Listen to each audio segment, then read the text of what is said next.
No, I think the Midwest is, for me, it's an annual thing. It's just on my list every year.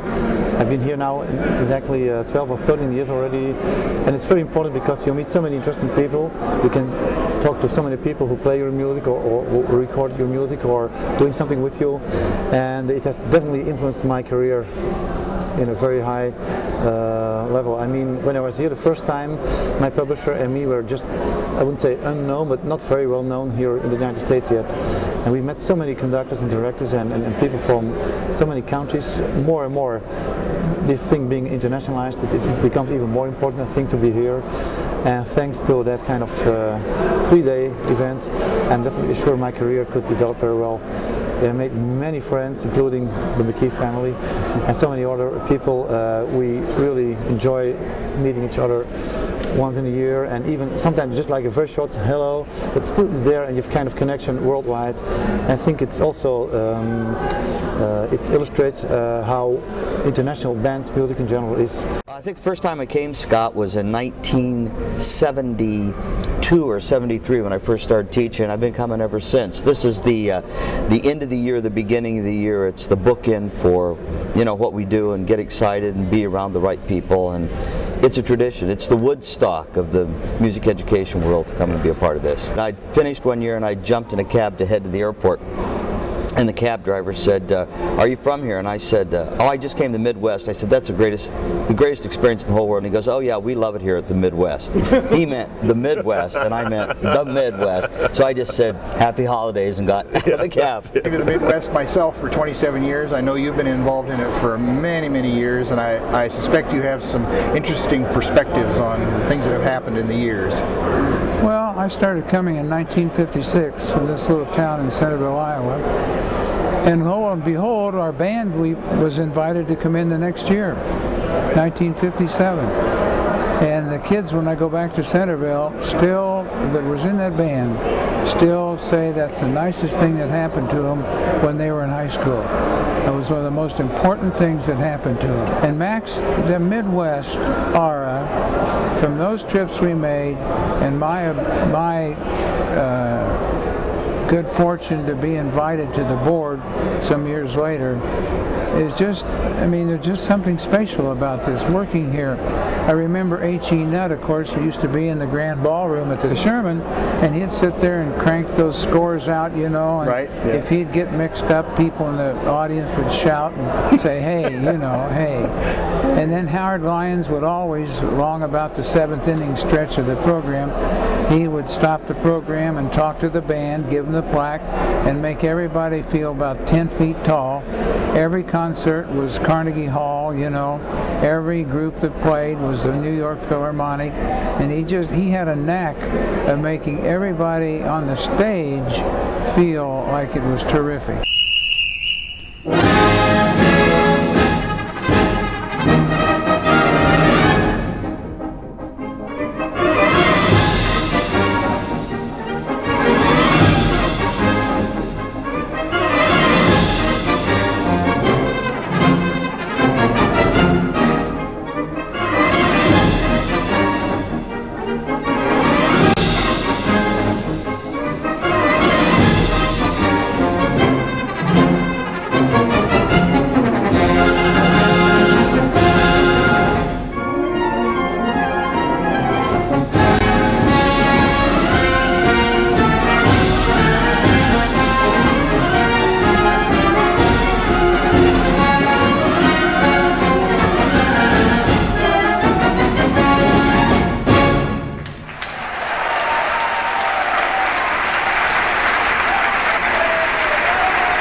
As always, it's terrific to see you, my friend.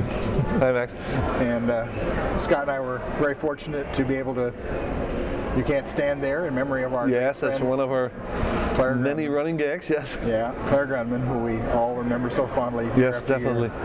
Well, I know you've been coming here for about 15 years, and you probably have a lot of great memories from the Midwest. What can you tell us about your experiences here? Oh, absolutely. Well, this is my 15th visit in a row, consecutive. How do you say that? Yeah. My 15th consecutive year, and the first year was maybe the most special one, because that was the year I won the Sutler Prize with my piece Lord of the Rings, and a very good reason to come here. That was the year I met Virginia Sutler, and I started to meet John Bourgeois, Max McGee, Clark Grunman, you know, and we became very good friends over the years. Right. I had the honor to guest conduct on several occasions. 3 times with the Vandercook Band, 1 time with the Banda Civico di Milano, very good professional group from Italy. I did Polish Christian music, and I also remember a very fine high school group from Japan. They were like this high, you know, 15, 16 years old, and they played fantastic, the 5th movement of Lord of the Rings, The Hobbit. So I have many memorable moments from not only the concert hall, also of course in our favorite bar, Kitty O'Shea's. Exactly. I'm still planning to write a piece with that name, based on Irish folk music. We've talked about that, but that's just a matter of time. Yeah, exactly. Yeah. Well, I think it'll happen someday, and it'll be one that everyone will have to own, I'm sure. Exactly, and I know the cover already, you know. Sure you do. Coming back to Chicago, it's always the same time of the year, you know. It's sort of a melancholy feeling to be in Chicago again, to go shopping, and the Christmas atmosphere, you know, and to see your friends again. And I always look very much forward to it. It was great. So this is my place for December. It's just, this is where you go. You have to be here. And it's great to see so many friends every year. I wouldn't think of it. Wouldn't think of going anywhere else. Oh yeah. Great to see you. Thanks, Max. I was at the 5th Midwest. I think it was the 5th they ever had. It was over in the Sherman House, which was then the best hotel in downtown Chicago. And I brought my Miami Senior High School band up here in 1951.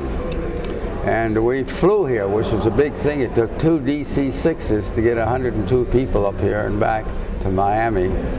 And one of my problems was that they gave me Friday night, which is the #1 night, but I had to take #2 because I had a football game on Friday night. And so we played our concert here, packed up our bags, jumped on the airplane, flew home overnight on the red-eye charter special, and had a rehearsal the next afternoon and played in the Orange Bowl for a big football game the next night. And so we came up here. We came up here almost a week ahead because I like to rehearse and get the kids settled down. We rehearsed every morning and had something for them in the afternoon. Then rehearsed at night because I knew it was a tough venue. And so finally the great evening came, and it was really awe-inspiring to walk into that auditorium and find whatever, I think 3,000 people. They had a big ballroom over there, and they were just packed in. They had this balcony around the top, and the people were looking on us. It was really something. We opened with the band playing, it was a march dedicated to school musicians, Man of Steel, Steel Man or something like that, by Bell Sterling. And I put 4 trumpets and 4 trombones up front for the ta-ta-ta-ta-ta-ta-ta. And the band was pushed back real far on the stage. It wasn't big enough because I had some majorettes coming in for a surprise thing later on. And I brought up my stick, and the last year tuba sousaphone player, I don't own any tubas then, put up his horn. They hadn't put a rail across the back of the riser. He fell completely off the back riser. And I looked at, all I could see was my sousaphone descending off the back riser. And the guys on either side just hitched their chairs up and filled in the answers. I married Al in 1953, and we were in Miami, and so 53 was my first convention. And then we came to Indiana, and then I developed a band at Audubon High School, which also played at Midwest in 1960. I think we're the only husband and wife team that have done that. And my band was from a small, very small school. We had 100 in high school, but I had 80 in the band, and they had heard it at the Indiana Music Educators and had asked me to apply.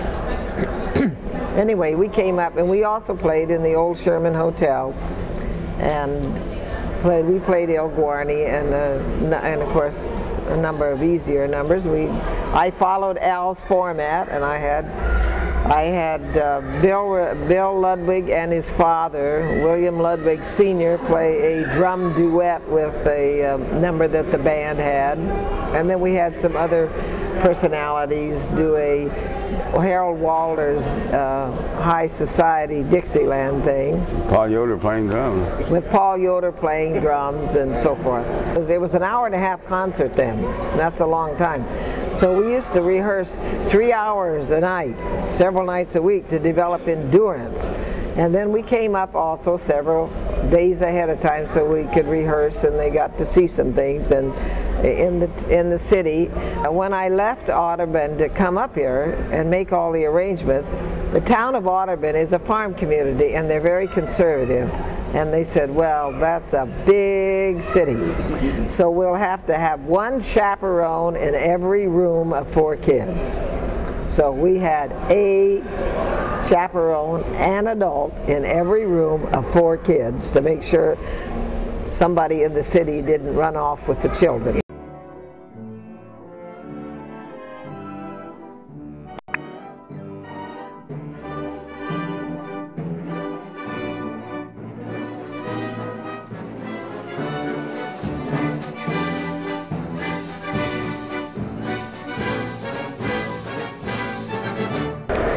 It's been a long ride for me. I think this is my 41st Midwest. Wow. Which tells you a little bit about my age also. I think the first time that I came was in 1957. I played in the Midwest band that they had, the director's band, that first time, and I was, as I remember, first chair, third clarinet in Commander Brendler's band. As soon as I got to the first college job, I started coming back, and I've never stopped. And had some wonderful experiences here. As a young band director, as we all know, our heads were quite empty and we knew pretty well how to play our instruments and a few things like that, but what we really needed out there still needed filling in, and the clinics were just totally invaluable to me. I went to every clinic and every concert all those years that I could possibly get in, and learned a tremendous amount. I think obviously for me one of the highlights, 2 highlights of the Midwest is simply the fact that my band was given the chance to play here in 1991. I believe we were the 2nd United States university band to give a concert. A little bit of a funny detail on that one. We were in rehearsing just before the concert, and the ballroom was empty, totally empty.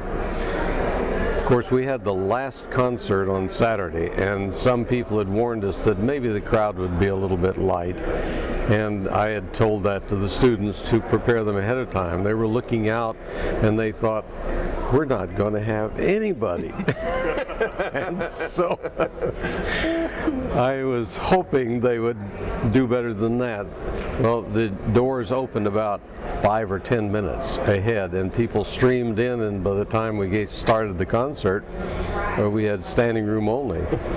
And I must confess that my soloists, the Canadian brass, were a great draw, of course. And I was sneaky enough to put the Canadian brass on next to the last. And so we kept our audience right to the end. That's great. No big problems. There's a very good programming trick. That's a good programming trick. It's really great to see you, Robert. It's here great at to be here. Great to 2004 Midwest. It's always such a terrific time, isn't it? It's my favorite time of year. How many times have you been here, and can you tell us some of your favorite moments at the Midwest? Actually, this marks a very important Midwest week because it's my 20th in a row. And this is the most important time of year because this is that icon in the annual calendar that begins and ends with this very special event, and I'm really thrilled. My memories here are many. Saturday morning concert with the North Shore Concert Band, and again I'm that young fledgling writer, and I just written a setting of a Holst hymn called "In the Bleak Midwinter," and John Painter had decided to program it with the North Shore Band.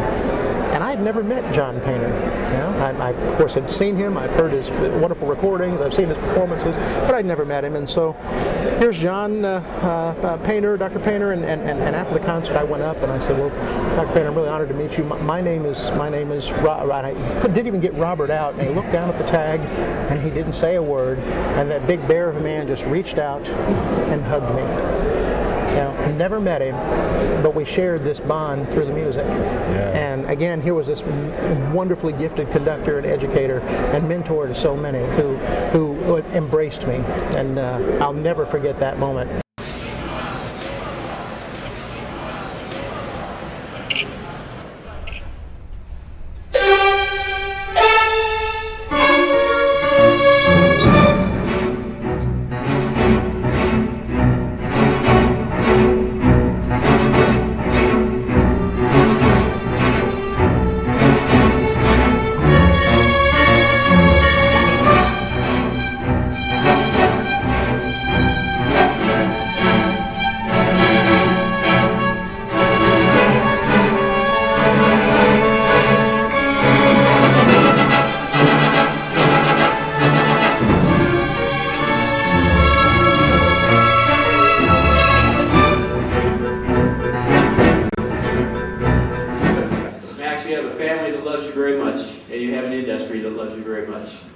And we are proud as a Midwest Clinic to present you with this fantastic award, and we hope that you will hang this in a place of prominence along with the others.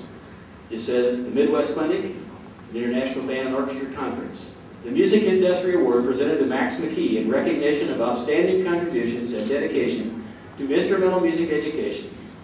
Tuesday, December 13, 2005.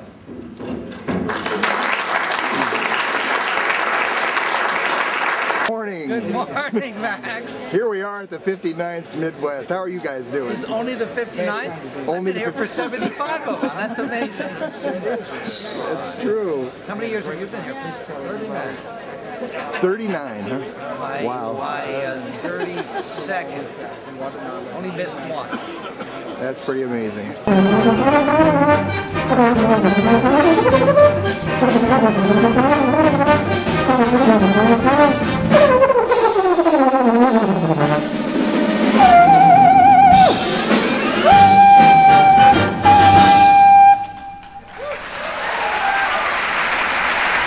My first time at the Midwest was, I guess, about 15 years ago, maybe 20 years ago. I was a student and at the University of Michigan, and I just showed up thinking I could come to the Midwest and get a hotel here while I'm here. And I got here and discovered there's nothing available. But I got lucky. There was a professor at Michigan who, out of charity, let me stay in his room. So that was a very memorable first time at the Midwest. I've learned since then. I'm sure you have.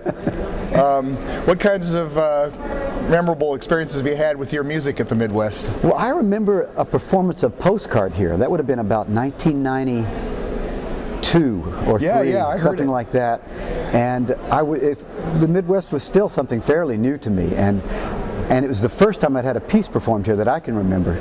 And the most memorable, the biggest memory I have is just showing up and seeing this mass of people to hear all of this new music. And I was way in the back, and I was told later that I should have been in the front and so forth, but I was way in the back of the audience, and just seeing these thousands of people. I don't remember even hearing my piece because I was just shocked by the number of people, and people who loved music just coming just to hear this music. And I remember after the performance, the conductor turned to find me, and I was way in the back, and I stood up on a chair, you know, just this kid enjoying this, and nobody could see me, of course, but it was a great memory. On behalf of the Board of Directors of the Midwest Clinic, it's a great honor for me to present the 2005 International Award to Mr. Ralph Polkran of Australia.